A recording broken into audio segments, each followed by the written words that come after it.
Mida ma valima peaks?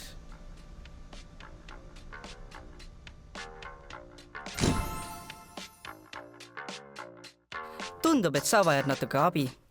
Tule, las ma näitan sulle, mis sind ees ootab. Hihi! See on tekstiilidisaini ja tehnoloogia suund, kus õpitakse nahatööd ja erinevate tekstiilitoodete valmistamist. Seal saab õpilane omandada teadmised ja oskused, et õpinguid jätkata või et töömaailma suunduda. Ja see on interjööri kujundamise suund. Interjööri kujundaja kujundab siseruume. Ta valib värvid, mööbli ja materjalid, et ruum oleks mugav ja ilus. Ja nagu varemgi, saab õpilane arendada oskusi, et minna edasi õppima või tööle. No nii, loodan, et mõistad nüüd oma valikuid paremini ja tead, et kooli lõpuks saad keskhariduse ja erialaoskuse ükskõik, millise tee valid.